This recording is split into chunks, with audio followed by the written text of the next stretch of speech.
The morning sun cast long shadows across the grand courtyard of Kensington Palace as Catherine, Princess of Wales, stood quietly at her bedroom window.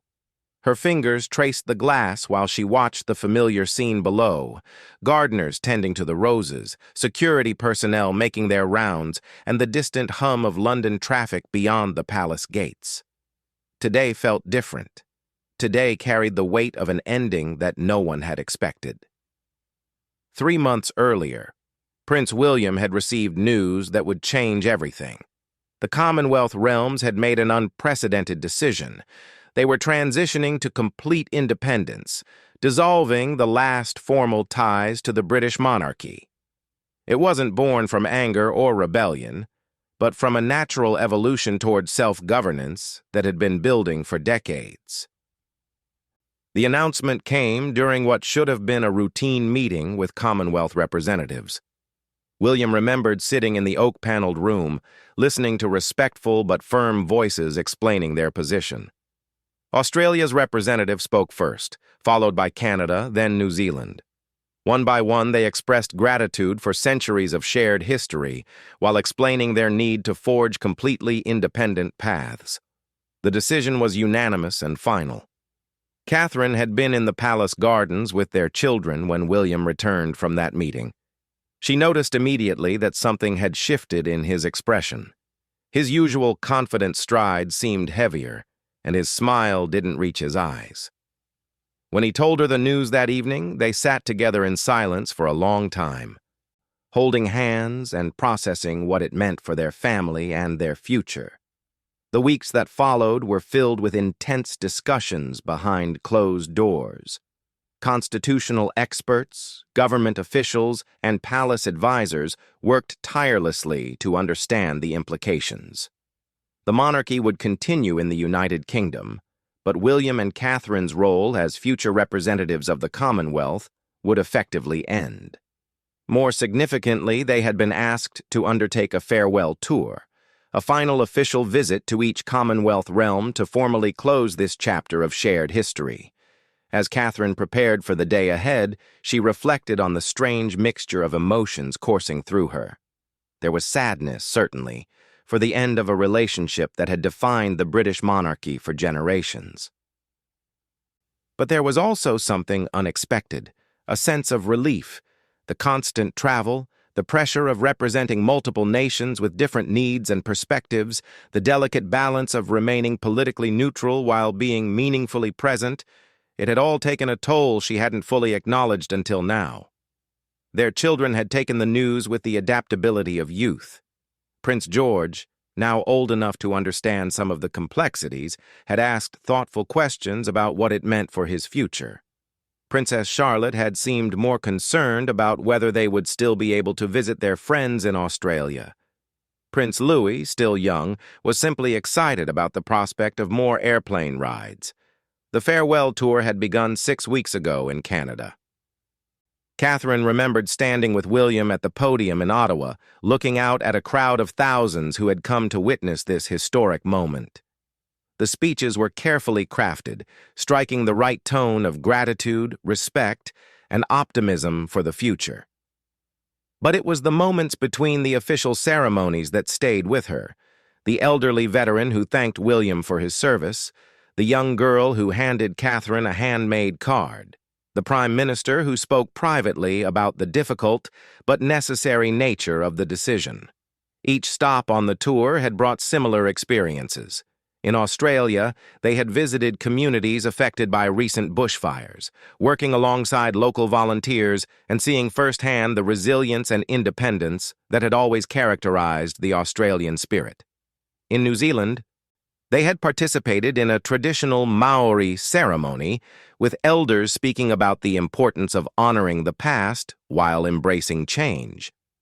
The tour had also been surprisingly healing for William. He had entered into his role knowing that he would one day be king, but the specific shape of that role had always been somewhat abstract.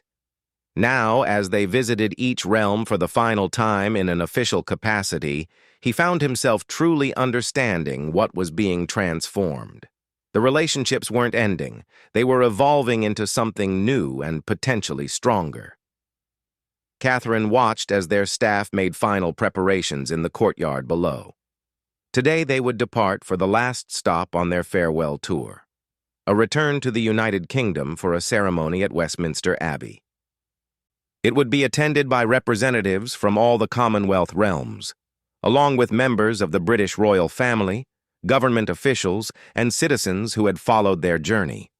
The princess turned from the window and moved toward her dressing room, where her outfit for the day had been carefully selected. It was a deep blue dress, a color that held significance for both the monarchy and several of the Commonwealth realms. Her jewelry would be simple but meaningful, pieces that had been gifts from various Commonwealth nations over the years. As she prepared, Catherine's mind wandered to a conversation she'd had with Queen Elizabeth II just days before her passing. The late Queen had spoken about change, about how the monarchy's greatest strength had always been its ability to adapt while maintaining its core purpose. "The institution survives because it serves," she had said. "When the form of service must change, the institution must change with it." Those words had taken on new meaning as William and Catherine navigated this unprecedented situation. They were witnessing the end of one form of service and the beginning of another. The Commonwealth realms would continue their relationships with Britain, but as equals rather than members of a hierarchical system. Trade would continue, cultural exchanges would flourish, and personal relationships would remain strong. But the formal constitutional ties were ending. William appeared in the doorway of the dressing room, already dressed in his ceremonial uniform. His face showed the same mixture of solemnity and acceptance that had characterized his demeanor throughout the tour. They had both grown during these weeks of farewells, developing a deeper understanding of their roles and responsibilities. "The cars are ready," he said softly. "Are you prepared for this?" Catherine nodded, checking her reflection one final time. "As prepared as one can be for saying goodbye to an era." They walked together through the palace corridors, past portraits of previous monarchs and artifacts from centuries of royal history. Their children were waiting in the main hall, dressed in their own formal attire and surrounded by their nannies and security detail. The family would travel together to Westminster Abbey, presenting a united front as they participated in this historic ceremony. The drive through London was unlike any they had experienced before. Word of the ceremony had spread throughout the city, and people lined the streets to witness this moment. Some held signs thanking them for their service. Others waved flags from various Commonwealth nations. The atmosphere was respectful but emotional, with many people clearly moved by the significance of what was happening. As their convoy approached Westminster Abbey, Catherine could see the crowds gathered outside. Representatives from all the Commonwealth realms had arrived earlier in the morning, along with diplomats, government officials, and members of the public who had been selected by lottery to attend. The ceremony would be broadcast live across all the participating nations, making it one of the most watched royal events in recent history. The Abbey itself had been arranged to reflect the nature of the ceremony. Instead of a traditional royal service with the family at the front, the seating had been arranged to show equality among all participants. William and Catherine would sit with the other representatives, symbolizing the new relationship being forged. Archbishop of Canterbury stood ready to lead a service that had been carefully crafted to honor the past while blessing the future. The music would include pieces from each Commonwealth realm, and the readings had been selected by representatives from the various nations. It was to be a true collaboration, reflecting the spirit of partnership that would replace the formal constitutional connections. As Catherine stepped out of the car and took William's arm, she felt the weight of history settling around them. Cameras flashed and crowds cheered. But there was also a hushed reverence that acknowledged the solemnity of the moment. They were participating in the peaceful dissolution of one of the world's oldest constitutional arrangements, and doing so with grace and dignity. The princess took a deep breath and smiled at the gathered crowd. understanding that this moment would be remembered not as an ending, but as a transformation. The goodbye that was stirring the nation was also opening the door to new possibilities, new relationships, and a new understanding of what it meant to serve in the modern world. The ancient stones of Westminster Abbey seemed to hold their breath as hundreds of guests took their seats for what many were calling the most significant royal ceremony of the modern era. Catherine walked beside William down the same aisle where they had been married 14 years earlier, but today the atmosphere was entirely different. Instead of celebration, there was a profound sense of transition hanging in the air like morning mist. The Abbey had been transformed for this unprecedented occasion. Gone were the traditional royal arrangements that placed the monarchy at the center. Instead, circular seating had been installed, with representatives from each Commonwealth realm positioned as equals around a central altar. William and Catherine took their designated seats among the other delegates, a powerful visual symbol of the new relationship being forged. As the ceremony began, Catherine found herself studying the faces around her. She recognized many of the representatives from their recent tour, prime ministers, governors general, and cultural leaders who had become familiar over the weeks of farewells. There was the Australian Prime Minister who had shared stories about his grandmother's memories of royal visits decades ago.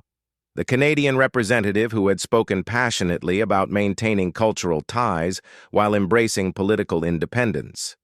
The New Zealand delegate who had gifted them traditional Maori carvings as symbols of enduring friendship. Each face told a story of the complex emotions surrounding this moment. There was sadness, certainly, but also determination and hope. These were leaders who had made difficult decisions based on what they believed was best for their nations and people. The decision to end formal constitutional ties hadn't been taken lightly, and the respect they showed throughout the ceremony reflected their understanding of its historical significance. The Archbishop of Canterbury rose to begin the service with words that had been carefully chosen by all participating nations. "We gather today not to mourn an ending, but to celebrate a transformation. The bonds that have united these nations across oceans and continents were forged in different times, but the values they represent, democracy, justice, freedom, and mutual respect, remain as vital today as ever." Catherine listened as readings were shared from each realm. A passage from Canadian poet Margaret Atwood spoke about the courage required to change.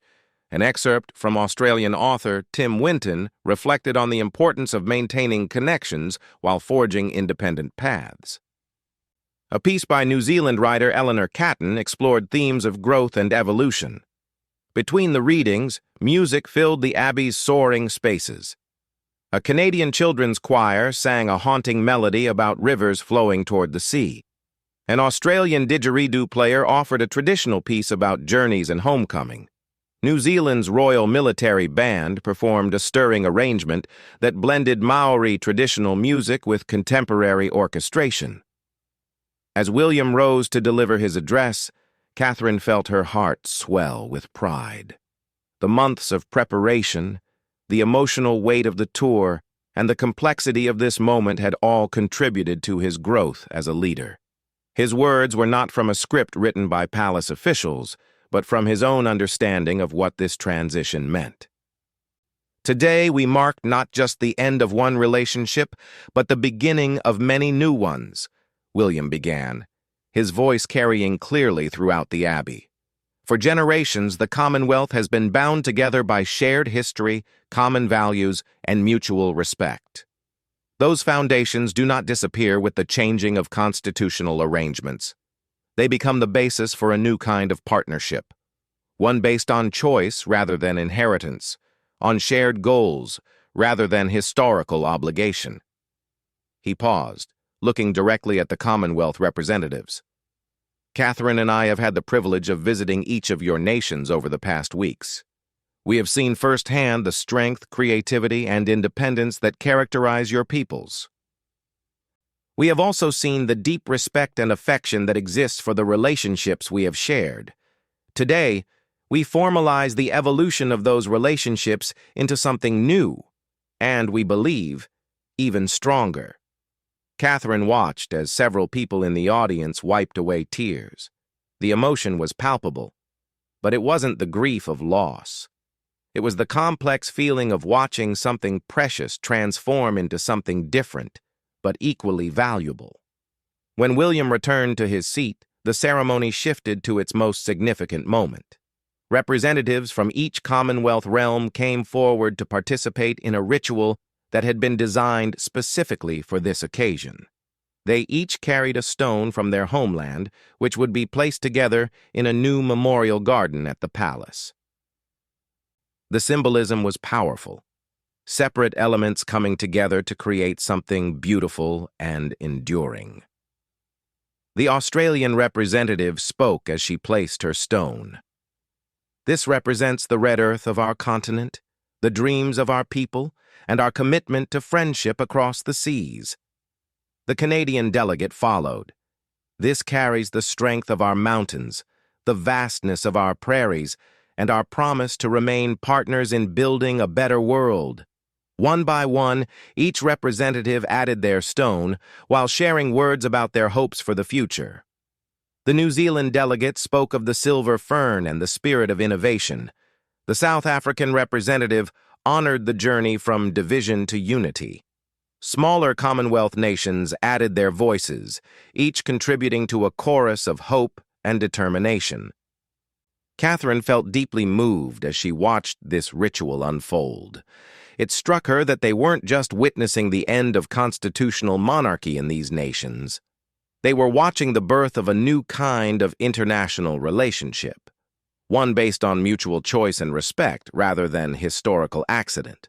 The ceremony's final element was perhaps its most powerful. All participants, including William and Catherine, stood together to recite a pledge that had been crafted collaboratively over weeks of negotiation. It wasn't a pledge of allegiance or submission, but a commitment to shared values and continued cooperation.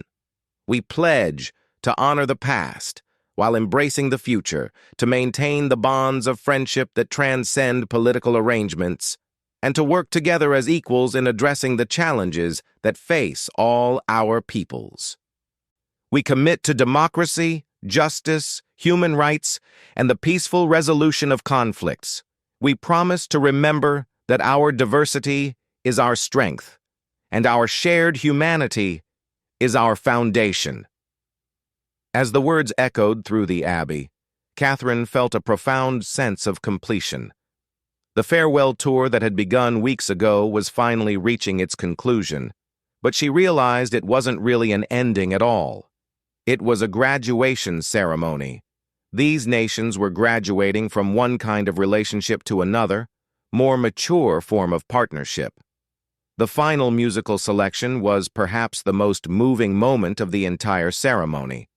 A combined choir of children from all the Commonwealth realms who had been flown to London specifically for this event sang together in a dozen languages.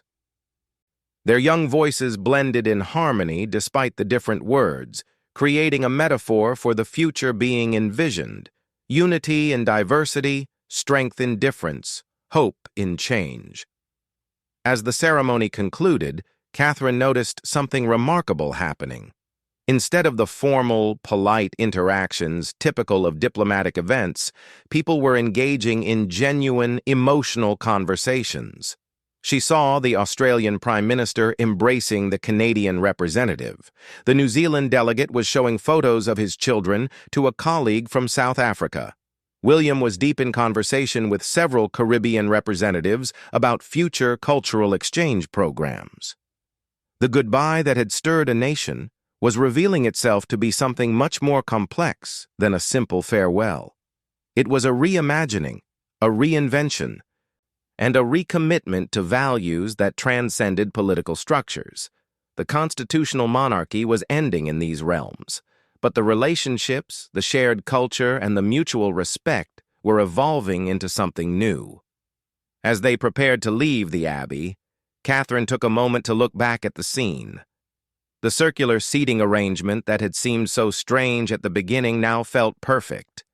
There was no hierarchy, no center and periphery, just equals gathered together to mark an important transition. Walking back down the aisle with William, Catherine felt a sense of peace settling over her. The uncertainty and sadness that had marked the beginning of this journey were being replaced by something unexpected: excitement about the future. The role of the monarchy was changing, but its purpose remained clear: to serve, to unite, and to represent the best aspirations of the people. Outside the Abbey, the crowds were larger than they had been that morning. Word of the ceremony's emotional power had spread through social media and news coverage. People wanted to be part of this historic moment, to witness the peaceful transformation of one of the world's oldest constitutional arrangements. As Catherine waved to the crowd, she realized that the goodbye that had stirred a nation had done something even more significant. It had shown the world that change could be achieved with grace, respect, and mutual understanding. In an era often marked by division and conflict, this ceremony offered a different model: the possibility of transformation through dialogue, cooperation, and shared commitment to common values. 6 months after the ceremony at Westminster Abbey, Catherine stood in the newly completed Memorial Garden at Kensington Palace, watching as visitors from around the world came to see the stone circle that had become an unexpected symbol of peaceful transformation. The garden had been designed around the stones placed by Commonwealth representatives, creating a beautiful space where people could reflect on the complex relationship between tradition and progress. The months following the farewell ceremony had been unlike anything William and Catherine had experienced in their royal lives. Instead of the usual pattern of official duties and ceremonial obligations, they had found themselves navigating uncharted territory. The formal end of their Commonwealth roles had created space for new kinds of relationships and responsibilities that neither had anticipated. The first surprise had come just weeks after the ceremony. Rather than treating the constitutional changes as an ending, the former Commonwealth realms had begun reaching out with invitations for unofficial visits. Australia had invited them to attend the opening of a new children's hospital in Sydney, not as representatives of the Crown, but as patrons of international children's charities. Canada had asked Catherine to speak at a conference on mental health awareness, recognizing her personal advocacy work rather than her royal title. These invitations represented something entirely new in royal protocol. For the first time, William and Catherine were being asked to participate in international events based on their individual expertise and interests rather than their constitutional roles. It was liberating in ways they hadn't expected, allowing them to engage more authentically with causes they cared about. The change had also affected their work within the United Kingdom. Without the constant travel required by Commonwealth obligations, they had been able to deepen their involvement in domestic causes. Catherine had launched an ambitious new initiative focused on early childhood development, drawing on research partnerships with universities across Britain. William had expanded his environmental work, creating programs that brought together young people from different backgrounds to address climate challenges. Their children had adapted to the changes with remarkable resilience. Prince George had become fascinated with geography, inspired by stories of the countries they had visited during the farewell tour. He had started a project mapping the cultural connections between Britain and the former Commonwealth realms, discovering that the relationships were far more complex and enduring than constitutional arrangements suggested. Princess Charlotte had surprised everyone by developing an interest in international correspondence. She had begun writing letters to children in Australia, Canada, and New Zealand, creating friendships that crossed continents. Her natural diplomacy and curiosity about other cultures suggested that the next generation would find their own ways to maintain international connections. Prince Louis, still young but perceptive, seemed to understand intuitively that something important had changed in their family's life. The constant preparation for official tours had been replaced by more time together, more opportunities for normal family experiences. The reduction in formal obligations had allowed William and Catherine to be more present as parents.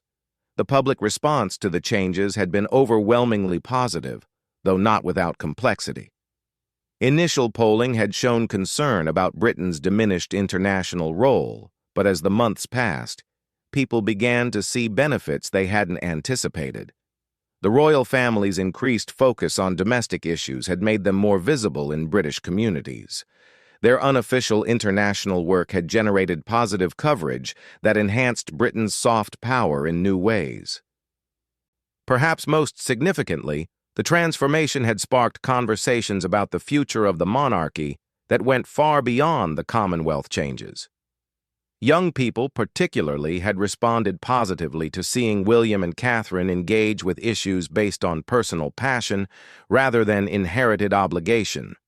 University students had organized forums discussing how traditional institutions could evolve to remain relevant in the modern world.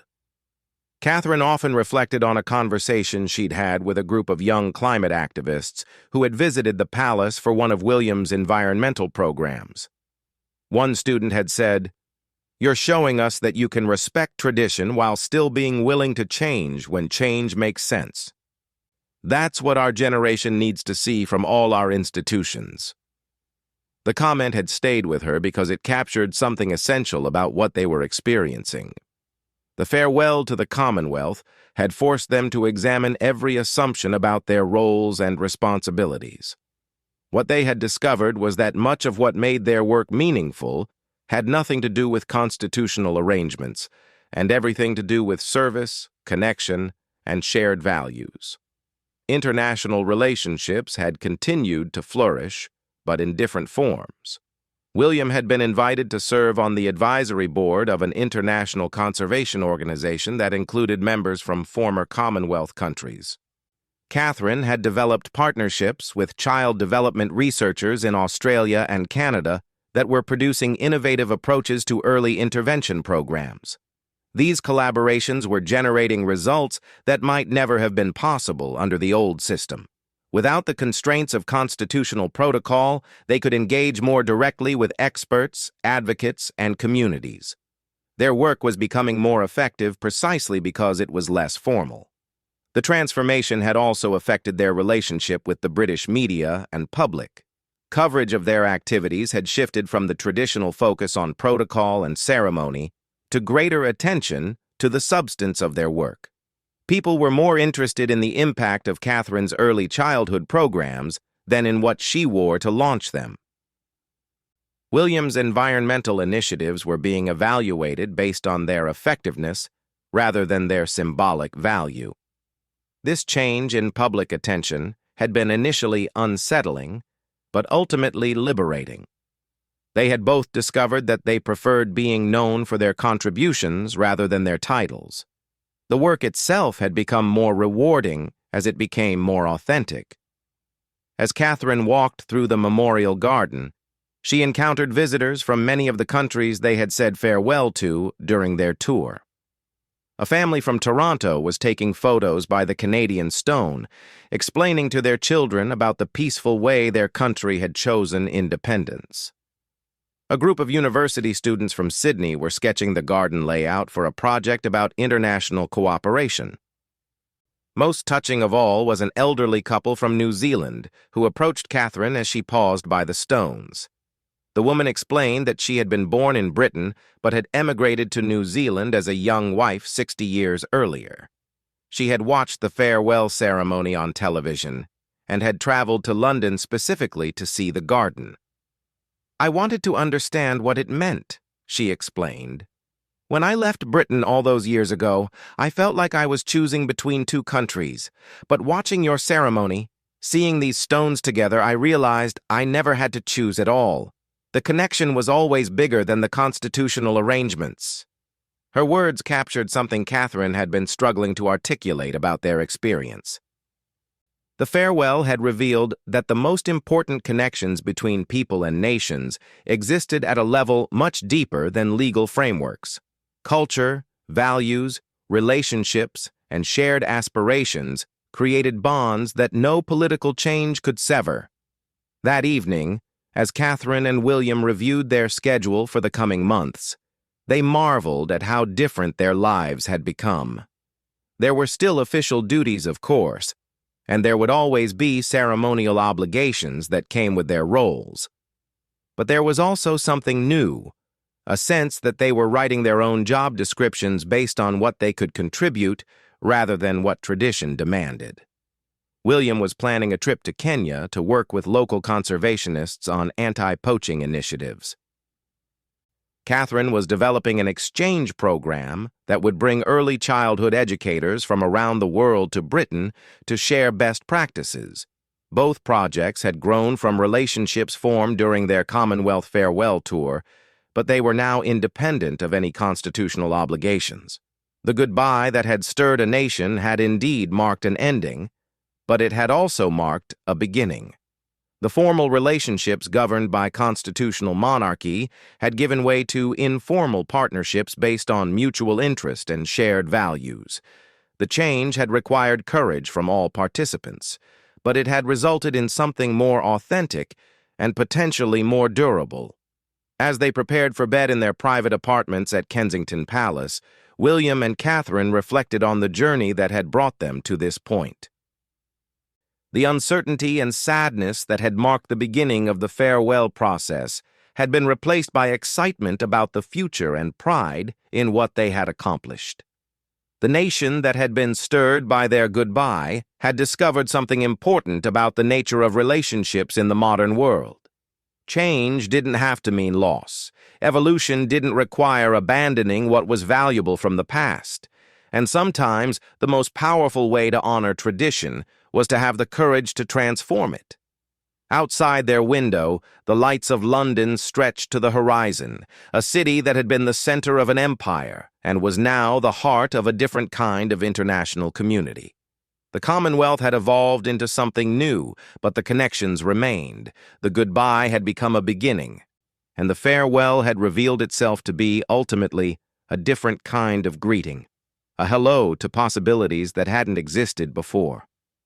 In her final moments before sleep, Catherine smiled as she thought about the stone circle in the garden below. Tomorrow, more visitors would come to see it, and they would carry stories back to their own countries about what they had witnessed. The goodbye that had stirred a nation was continuing to ripple outward, inspiring other communities to think differently about tradition, change, and the courage required to build something better.